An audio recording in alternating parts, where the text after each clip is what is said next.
Hello everyone, this is Powell Ponderon Weather. In this update, we've got a continuing snowstorm with more severe weather brewing, especially going into Friday into this weekend, with much needed precipitation coming back for California. Welcome back everyone. How's it going out there? Let's take a look at the overall water vapor imagery this morning for Tuesday, April the 19th, and you can kind of see where all the drier and more moist air is, up about 20,000 feet. So all these areas in orange here, that is your very dry air back behind this surface low, but out ahead of it, we're still getting snow into parts of the Northeast this morning, actually going into the evening time frame.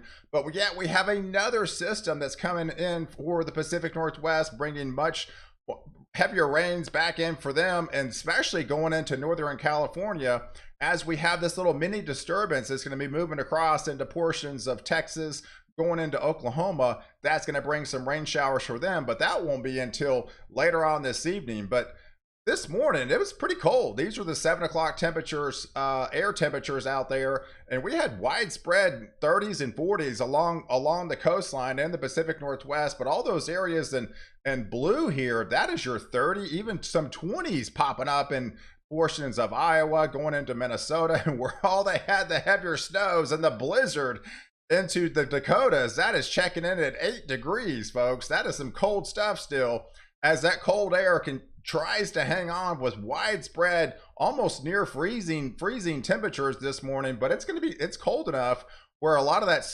that precipitation is kind of a mixed wet snow showers up here into the upper Great Lakes, going into the Northeast here. So let's take a look at the overall radar depiction going into, say, about 10 o'clock time frame later on this morning. We still got the snow flying. It's still flying into portions of, say, Pittsburgh.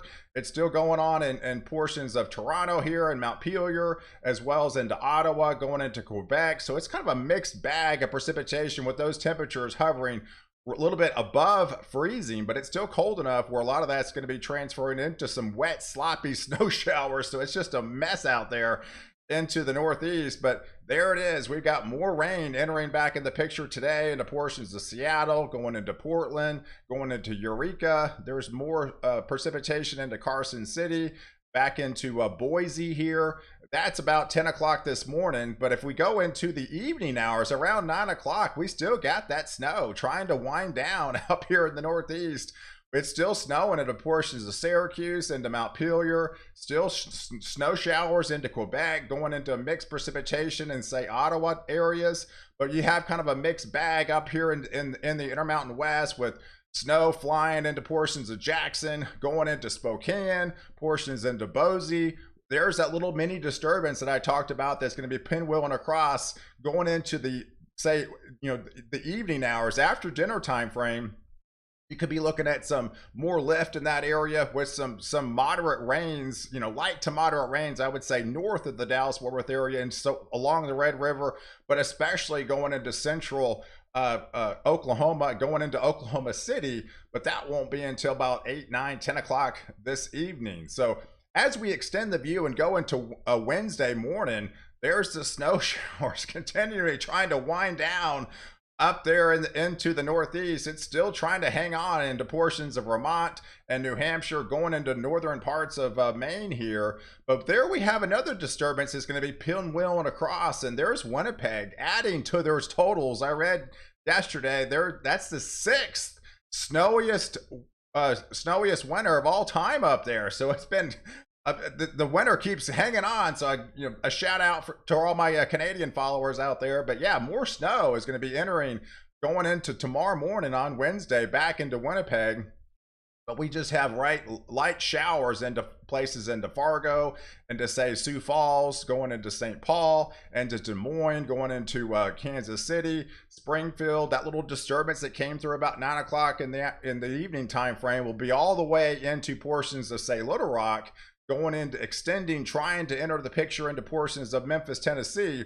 By the time we get into tomorrow morning, as yet we have another system that's going to be coming in off the Pacific Northwest with more heavier rains for them. But As we get into Wednesday, we have another disturbance from this little shortwave that's going to be coming across, entering the central part of the U.S. So these storms could be on the severe side with all three modes of severe weather, with including some large hail, some damaging winds, and an isolated tornado threat in and around the Oklahoma City area, going into Tulsa, going into Norman, back into Broken Arrow areas, back into Edmond. But this could actually extend all the way far south as into the Wichita Falls area. So you definitely be on high alert for some of those storms to be on the severe side as we get into the daytime heating afternoon hours into your Wednesday afternoon.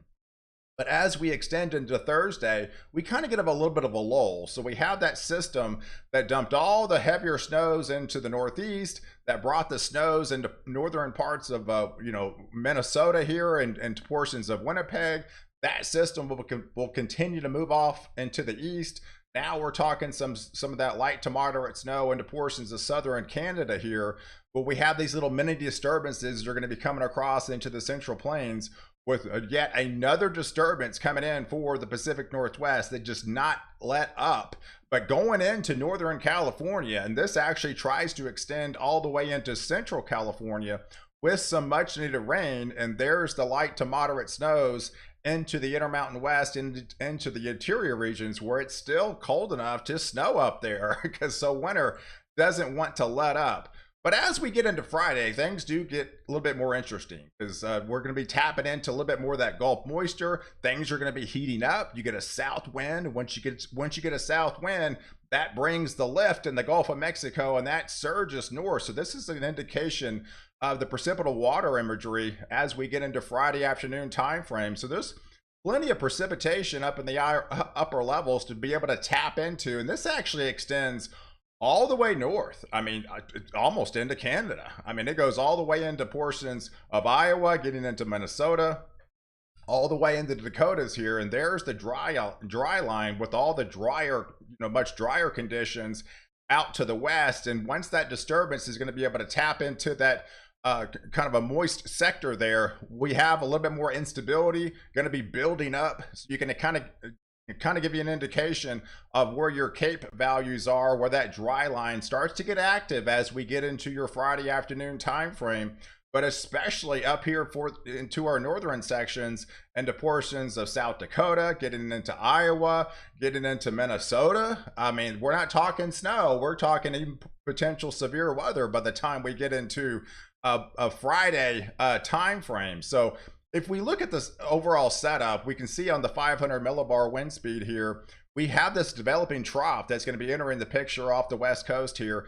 The further it digs, the more lift it's going to be able to have. You got to have some sort of lift to create storms, and we're going to be able to get that as it taps into some of that instability aloft, as it taps into some of that more moist air mass. The dew points are going to be elevated by then, and this little short wave is going to be coming across into the daytime heating hours, and that is going to kick off a round of severe weather as we get into your Friday afternoon. And even right now, the Storm Prediction Center has highlighted an area in and around Sioux Falls, going into portions all the way up into Kansas City. This extends all the way into South Dakota, even into portions of Minnesota. This is a day 4 risk going into Friday afternoon. Here's the Colorado State University Index, a little bit more bullish. So this definitely gives you an indication with that dry line becoming active, tapping into some of those higher CAPE values, tapping into some of those higher dew points. Not out of the question, these could get expanded as we get closer into that time frame. But definitely on Friday, be high alert into the Texas Panhandle, into western Oklahoma, into western Kansas here, going into Nebraska, but especially as we get into Nebraska, Iowa, South Dakota, even into Minnesota. These seems to be the bullseye as we get into your Friday time frame, with all three modes of severe weather on the table by then, with that large hail, that damaging wind, and that tornado threat is going to be coming back for areas further north this time on that severe weather front. So if we take a look at the overall flash index to kind of give you an idea of about 3-4 o'clock time frame, things are going to be heating up. This is your peak heating of the day, and the storms are going to be erupting off that dry line, tapping into the instability we could be looking at storms. Yeah, they're right there in the Texas Panhandle, western Oklahoma, central Kansas, going into Nebraska. This would extend into portions of South Dakota. These form and then shift eastward as we get into the nighttime hours. So definitely be on high alert for all three modes of severe weather into Friday afternoon, into Friday night. But it doesn't end there, because it continues to expand and continue to amplify with that developing trough continuing to dig, and actually turns negatively tilted by then. There's the surface low. That's the indication where all the colder air is. It's always on the south side and the southeast side of there. Going into Minnesota, there's the Colorado State University Index bringing that severe weather all the way into Minnesota, into Wisconsin. So this could be your first fairly significant severe weather, in this portion of the country, into Minnesota, into Wisconsin this year. Because with this amplified trough going to be digging in, going in negative tilted, I do feel even the Storm Prediction Center doesn't even have a probability on it right now. They will as it gets a little bit closer during that time frame. So definitely Friday, Saturday, and especially going into Sunday, definitely appear active. Because if we look at Sunday, we look at these little swirls in the atmosphere, that's an indication of a surface low. So that's where some of the cold air is going to be. The colder air aloft will just to the north of there. That surface low was here. That pinwheels to the northeast. That goes into Canada, bringing all the colder air and all the snow with it further to the north. But underneath that, that's where all the instability and creating that severe threat. And then we have yet another short wave that's going to be diving into the Four Corners regions.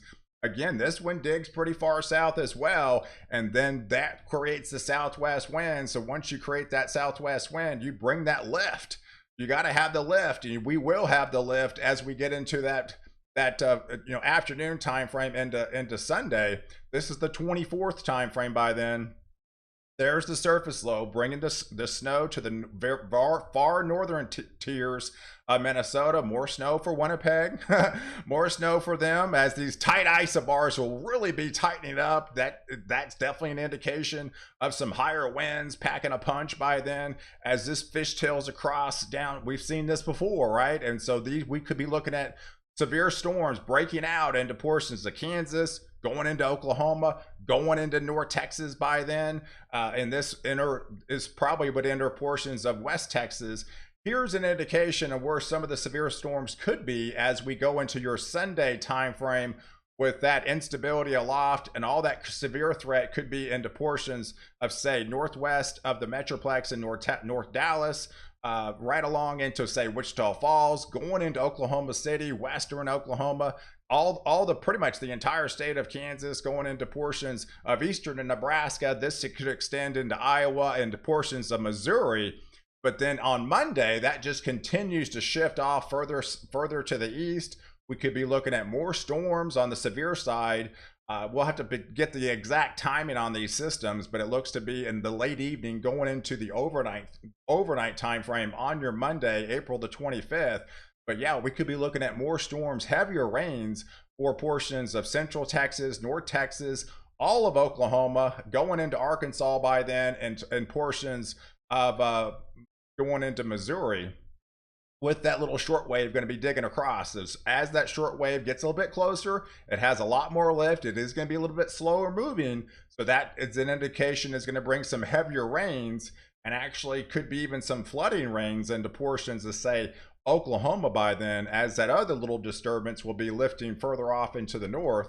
But if we take a look at the overall setup from the Climate Prediction Center, once we get into that 24th time frame through, say, the 28th, there's the bullseye. I think with the heaviest rains are going to be setting up over portions of Oklahoma into Arkansas, going into Missouri with those above average precipitation anomalies. And you still got cold air to contend with those little surface lows up here in our northern sections of the country. You're still going to be dealing with those well below average temperatures, with that snowpack on the ground going to be amplifying that cold and kind of locking it in for more of an extended period of time, as you have these above average temperatures hanging on for portions of the southeast, as much of the east as well. But there's an idea of the precipitation could fall over the next week, and this is the blend So the blend of the models is more in line with the Climate Prediction Center, putting that bullseye with the heavier rains into portions of Oklahoma, into Arkansas, into Missouri, going into portions of Kansas here with those light to moderate rains. Still welcome rains, but not as much as say, hey, the European or the GFS is a little bit more bullish going back into North Texas. I think the blend right now is the way to go, and with the heavier setups this far out. But look at all the precipitation for California. Check this out, guys. I mean, yes, the Pacific Northwest has been inundated, but now this precipitation pinwheels further down to the south along the coast here. So this is welcome rains. Northern California, and that actually extends into Central California. Sorry, guys, we couldn't extend it all the way into Southern California, but hey, California will take all the rain they can get out there, especially with that continued La Nina going to be in place for the foreseeable future, as it's pretty dry out here, where you're going to have these above average temperature anomalies off the East Coast going into the next 7 to 10 days here. So hey, I appreciate you guys watching. Do like this video and definitely leave your comments below, and don't forget to subscribe to my channel to catch the latest update where I protect you before and after the storm.